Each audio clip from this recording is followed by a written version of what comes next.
இணைச்சட்டம். அதிகாரம் 32. வானங்களே, நான் பேசுவேன், செவி கொடுப்பீர். பூவுலகே, என் சொல்லை உற்று கேள். பெருமழை பைந்தளிர் மீது பொழிவது போல், மென்சாரல் பசும்புல் மீது விழுவது போல், என் அறிவுரை மழையென பெய்திடுக, என் சொற்கள் பனியென இறங்கிடுக. நான் ஆண்டவரின் பெயரை பறைசாற்றுவேன், நம் கடவுளின் மாட்சியை பாராட்டுவேன். அவரே பாறை, அவர் செயல் நிறைவானது, அவர் தம் வழிகள் அனைத்தும் நீதியானவை. வஞ்சகமற்ற உண்மைமிகு இறைவன், அவரே நீதியும் நேர்மையும் உள்ளவர். அவர் தம் கேடுகட்ட பிள்ளைகள் அவரிடம் பொய்மையாய் நடந்து கொண்டனர். அவர்கள் நெறி பிறழ்ந்த வஞ்சகம் மிக்க தலைமுறையினர். ஞானமற்ற மதிகெட்ட மக்களே, ஆண்டவருக்கு நீங்கள் அளிக்கும் கைமாறு இதுதானா? உங்களை படைத்து உருவாக்கி நிலைநிறுத்திய உங்கள் தந்தை அவர் அல்லவா? பண்டைய நாள்களை நினைத்துப்பார், பல தலைமுறையின் ஆண்டுகளை கவனித்துப்பார். உன் தந்தையிடம் கேள், அவர் உனக்கு அறிவிப்பார்.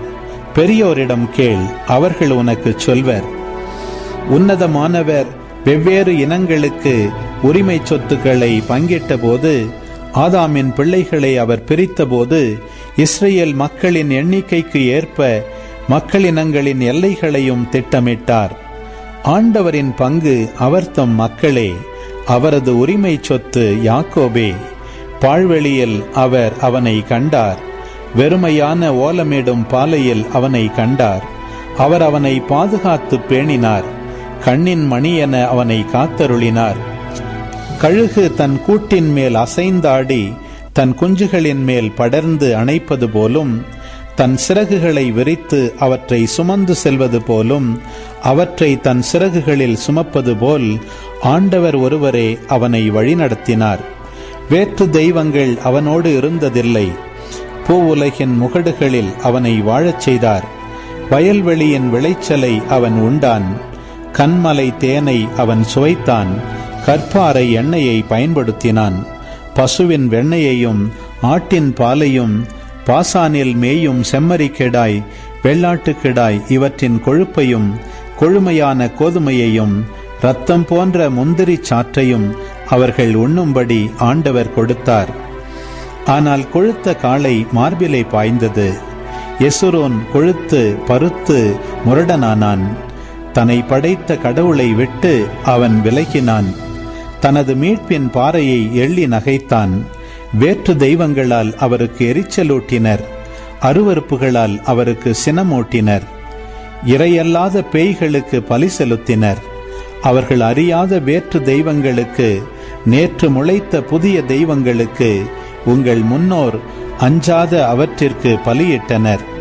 உன்னை ஈன்ற பாறையை புறக்கணித்தாய், உன்னை உருவாக்கிய கடவுளை மறந்துவிட்டாய். தம் மைந்தரும் தம் மகளிரும் தமக்கு சினமூட்டியதை ஆண்டவர் கண்டு அவர்களை இகழ்ந்து ஒதுக்கினார். அவர் உரைத்தார், எனது முகத்தை அவர்களிடமிருந்து மறைத்துக் கொள்வேன். அவர்களது முடிவு என்னவென்று நான் கவனித்துக் கொள்வேன். ஏனெனில் அவர்கள் கேடுகெட்ட தலைமுறையினர், நேர்மை அறவே அற்ற பிள்ளைகள். இல்லாத தெய்வத்தால் எனக்கு எரிச்சலூட்டினர், அவர்களின் சிலைகளால் எனக்கு சினமூட்டினர். ஒன்றுமில்லாத இனத்தால் அவர்களுக்கு எரிச்சலூட்டுவேன், மதிகெட்ட வேற்றினத்தால் அவர்களுக்கு சினமூட்டுவேன். எனது சினத்தில் நெருப்பு பொறி தெரிக்கும், கீழுலகின் அடிமட்டம் வரை அது எரிக்கும். பூவுலகையும் அதன் விளைபலன்களையும் அழிக்கும். மாமலைகளின் அடித்தளமே தீப்பற்றி எரியும். தீங்குகளை அவர்கள் மேல் கொட்டி குவிப்பேன், என் அம்புகளை அவர்கள் மேல் எய்து தீர்ப்பேன். பசியினால் அவர்கள் வாடுவர், கொள்ளை நோயால் மாய்வர், கொடிய வாதைகளால் மடிவர், விலங்குகளின் பற்களுக்கு இரையாவர், புழுதியில் ஊறும் நச்சு பூச்சிகளால் மடிவர். வெளியிலே வாள், உள்ளே பேரச்சம். இளைஞனும் கன்னி பெண்ணும், பால்குடி மறவா குழந்தையும், முடி நரைத்த கிழவனும் அழிவர். நான் சொன்னேன், அவர்களை எத்திக்கிலும் சிதறடிப்பேன். அவர்களது நினைவு மனிதரிடமிருந்து அற்றுப்போகச் செய்வேன். ஆயினும் எங்கள் கைகள் வலிமையானவை, இதையெல்லாம் ஆண்டவர் செய்யவில்லை என்று அவர்களின் பகைவர் திரித்து பேசுவர் என்பதாலும், பகைவனின் பழிச்சொல்லுக்கு அஞ்சியும் வாளாவிருந்தேன். அவர்கள் புத்தி கெட்ட மக்கள், அவர்களிடம் விவேகம் சிறிதும் இல்லை. அவர்கள் ஞானமடைந்து இதனை உணர்ந்து தங்களுக்கு நிகழப்போவதை உய்த்துணர்ந்தால் எத்துணை நலம். ஒரே ஆள் 1000 பேரை துரத்துவதும் 2 பேர் 10,000 பேரை விரட்டுவதும் அவர்களது பாறை அவர்களை வெற்றுவிட்டதாலன்றோ? அவர்களின் கடவுள் அவர்களை கைவிட்டதாலன்றோ? அவர்களது பாறை நமது பாறை போன்றன்று என்று நம்முடைய பகைவர்களே ஏற்றுக்கொள்கின்றனர். அவர்களது கொடி முந்திரி சோதோமிலிருந்து வருவதாகும், கொமோராவின் வயல்வெளியிலிருந்து வருவதாகும். அவர்களது திராட்சைகள் நச்சு திராட்சைகள், அவர்களது திராட்சை கொத்துக்கள் கசப்பானவை. அவர்களது ரசம் பாம்பின் நஞ்சு போன்றது, விரியன் பாம்பின் கொடிய நஞ்சு போன்றது. இது என்னிடம் சேமிக்கப்பட்டுள்ளது அன்றோ? என் கருவூலங்களில் முத்திரையிடப்பட்டுள்ளது அன்றோ? பழிவாங்குவதும் கைமாறளிப்பதும் எனக்கு உரியன. உரிய நாளில் அவர்களின் கால்கள் தள்ளாடும். அவர்களது அழிவு நாள் அண்மையில் உள்ளது. அவர்களுக்கு வரப்போகும் கொடுமைகள் தீவிரமாகின்றன. அவர்கள் ஆற்றல் இழந்து விட்டவர்கள் எனவும் அடிமையோ குடிமகனோ எவனும் இல்லை எனவும் காணும்போது ஆண்டவரே அவர் மக்களுக்கு தீர்ப்பிடுவார். அவர் தம் ஊழியர்களுக்காக அவர் மனமிறங்கிடுவார். அப்பொழுது அவர் உரைப்பார், அவர்களின் தெய்வங்கள் எங்கே? அவர்கள் தஞ்சம் புகுந்த பாறை எங்கே? அவர்கள் பலியிட்டவற்றின் கொழுப்பை உண்டவர்கள் எங்கே? நீர்ம படையல் ரசத்தை குடித்தவர்கள் எங்கே? அவர்கள் இப்போது முன்வந்து உனக்கு உதவட்டுமே. அவர்கள் உனது புகலிடம் ஆகட்டுமே. நானே இருக்கிறவர், என்னை தவிர வேறு தெய்வங்கள் இல்லை என்பதை இப்பொழுது உணர்ந்து கொள்ளுங்கள். கொல்பவரும் நானே, உயிரளிப்பவரும் நானே, காயப்படுத்துபவரும் நானே, குணமாக்குபவரும் நானே. என் கைகளிலிருந்து விடுவிப்பார் எவரும் இரார். ஏனெனில் என் கைகளை வானோக்கி உயர்த்தி என்றும் வாழும் என் மீது ஆணையிட்டு உரைக்கிறேன்.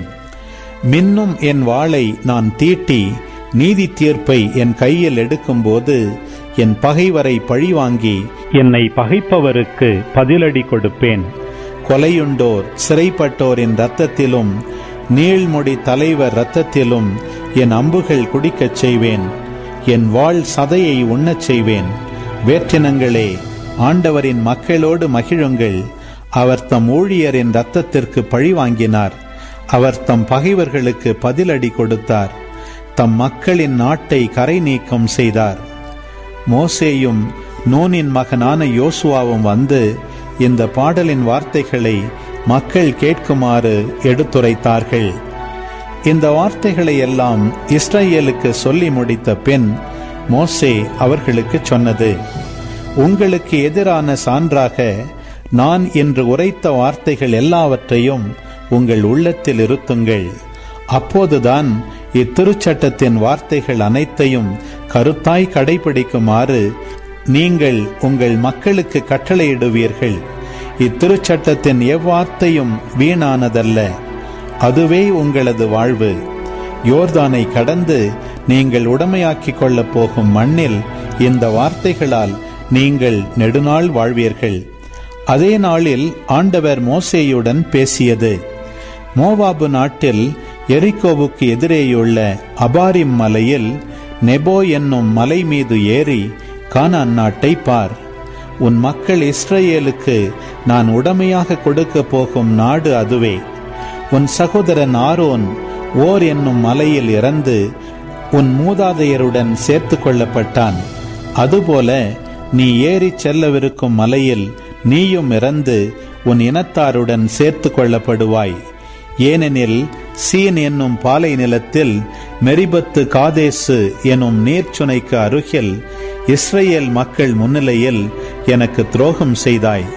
அதனால் இஸ்ரவேல் மக்கள் முன்னிலையில் என்னை புனிதப்படுத்தவில்லை. எனினும் உனக்கு முன்பாக உள்ள நாட்டை நீ பார்ப்பாய். அதையே நான் இஸ்ரவேல் மக்களுக்கு கொடுக்க போகிறேன். நீயோ அதனுள் செல்ல மாட்டாய். அன்பு உறவுகளே, இது உங்களுக்கான நேரம். இக்காணொளியில் ஒலி வழி வடிவில் இணைச்சட்டம் 32ஆம் அதிகாரத்தை முழுமையாக பார்த்தும் கேட்டும் ஜெபித்தும் இருப்பீர்கள். இன்றைய இறைவார்த்தையின் அடிப்படையிலான கேள்வி: நான் யார் பெயரை பறைசாற்றுவேன்? பதில்களை கமெண்ட்ஸில் பதிவு செய்யவும்.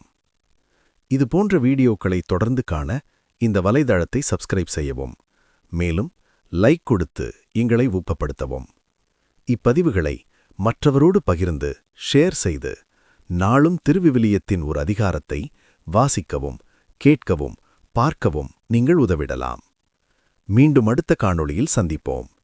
இந்த நாள் இனிய நாளாய் அமையட்டும். இறைவன் உங்களை ஆசிர்வதிக்கட்டும்.